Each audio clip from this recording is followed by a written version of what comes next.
Bună tuturor și bine ați venit pe canalul nostru! Astăzi ne plimbăm în Ardenii Belgiei, mai precis în Bouillon. Bouillon este considerat de mulți drept una dintre cele mai frumoase porți de intrare în Ardenii belgieni. Castelul Bouillon este printre cele mai bine conservate fortărețe medievale din Europa. Acest castel este asociat cu Godefroy de Bouillon. El a fost unul dintre liderii primei cruciade și a devenit una dintre cele mai cunoscute personalități ale Europei medievale. Dacă nu ați văzut încă primul nostru vlog despre Castelul Bouillon, o puteți face accesând linkul din descriere. Dar aventura de astăzi nu se oprește aici. Astăzi vom explora împrejurimile orașului, pădurile dese ale Ardenilor, vom descoperi puncte de belvedere cu priveliști uimitoare asupra văii râului Semois, vom vizita mănăstirea Notre-Dame de Clairefontaine și vom traversa celebra pasarelă de Lepine. Așa că haideți să pornim la drum! La doar câteva zeci de metri de oraș, intrăm în comoara regiunii, natura Ardenilor. Dacă vreți să rămâneți peste noapte în Ardeni, o puteți face chiar și în campinguri ca și acesta, aflate chiar pe malul râului Semois. O căsuță pentru 2 persoane poate ajunge până la 70 de euro pe noapte. Ardenii reprezintă una dintre cele mai întinse zone împădurite din Belgia și sunt cunoscuți pentru dealurile line, văile adânci și pădurile de fag, stejar și conifere. Munții și pădurile Ardenilor se întind din sudul Belgiei până în Franța și Luxemburg, formând un vast teritoriu de dealuri împădurite, văi adânci și râuri șerpuitoare.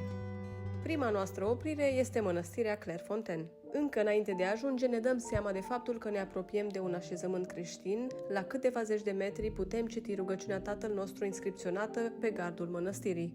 Tatăl nostru care ești în ceruri, sfințească-se numele Tău, vie împărăția Ta, facă-se voia Ta, precum în cer, așa și pe pământ. Pâinea noastră cea de toate zilele, dă-ne-o nouă astăzi și ne iartă nouă greșelile noastre, precum și noi iertăm greșiților noștri. Și nu ne duce pe noi în ispită, ci ne izbăvește de cel rău. Imaginile pictate sunt foarte sugestive. Numele Clairefontaine înseamnă izvorul limpede, iar acest nume vine de la izvoarele naturale care există aici de secole. Observați simplitatea arhitecturii. Spre deosebire de marile catedrale gotice, aici frumusețea vine din echilibru, modestie și integrarea perfectă în natură. Este unul dintre acele locuri unde timpul pare să curgă mai încet. Locul are o atmosferă aparte.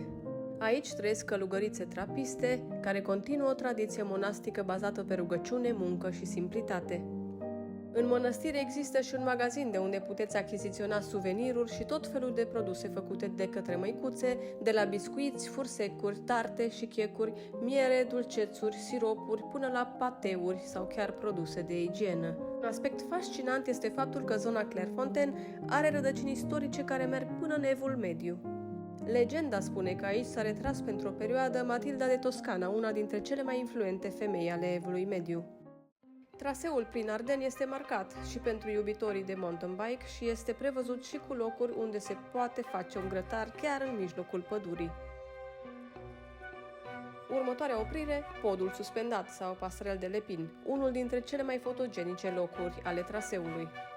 Mulți turiști includ acest pod pe lista locurilor obligatoriu de văzut, deoarece oferă un unghi unic asupra râului și a naturii din Ardeni. Acest pod pietonal suspendat traversează râul Semois și oferă perspective frumoase asupra văii. Priviți cât de frumos se reflectă pădurea în apă. O activitate turistică populară este caiacul. Punctul de plecare este Bouillon și puteți coborî pe râul Semois pe mai multe tronsoane între 7 și 28 de kilometri. Prețul închirierii este între 20 și 50 de euro de persoană.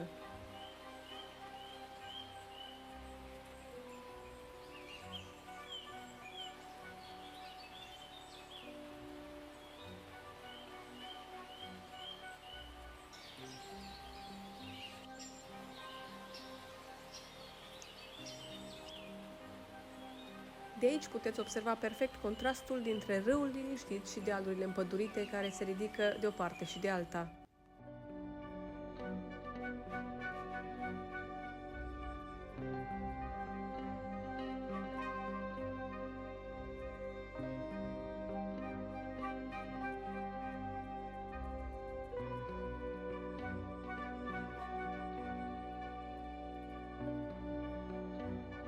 Passerelle de Lepin a devenit în ultimii ani unul dintre simbolurile traseelor de drumeție din jurul Buionului.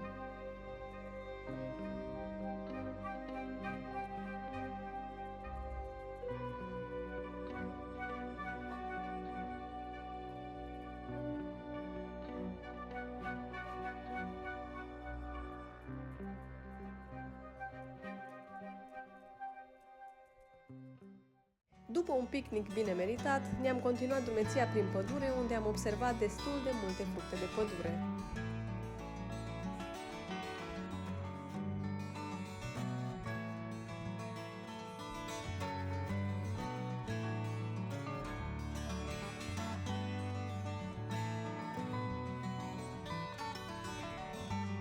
Ascultați liniștea, nu se aud mașini și nu se aude agitația orașului.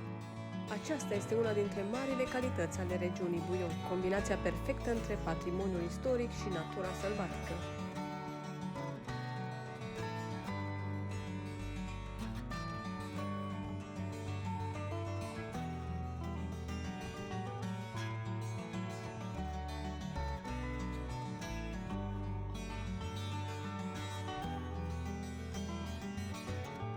Pădurea de pini este absolut impresionantă.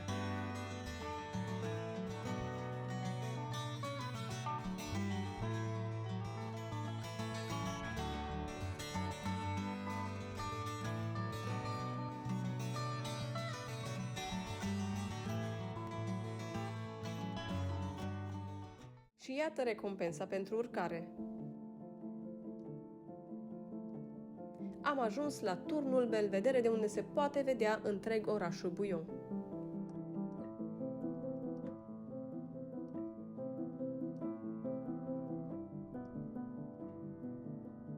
Priviți această panoramă extraordinară! Sub noi se întinde râul Semoa, care șerpuiește printre dealuri, asemenea unei pangrici verzi albăstrui. Râul Semoa are aproximativ 210 km lungime și este considerat unul dintre cele mai frumoase râuri din Belgia datorită numeroaselor sale meandre. Valea este acoperită aproape complet de păduri, iar peisajul pare desprins dintr-o poveste. Ce îmi place cel mai mult aici este felul în care castelul pare să facă parte din stâncă. Nu pare construit peste munte, ci mai degrabă pare că muntele s-a transformat într-o fortăreață. Privind încă o dată spre castelul Buion, este ușor să înțelegem de ce această regiune este considerată una dintre cele mai frumoase destinații naturale și istorice din Belgia. În doar câteva ore am descoperit un castel cu peste 1000 de ani de istorie, priveliști spectaculoase asupra văii Semoa, liniștea impresionantă a mănăstirii Clairefontaine și frumusețea naturală a podului suspendat. Buion este locul perfect pentru cei care iubesc istoria, natura și drumețiile. Dacă v-a plăcut această aventură, nu uitați să dați like, să vă abonați și să ne spuneți în comentarii ce traseu din Belgia ați vrea să explorăm data viitoare. Vă mulțumim pentru vizionare! Pe curând!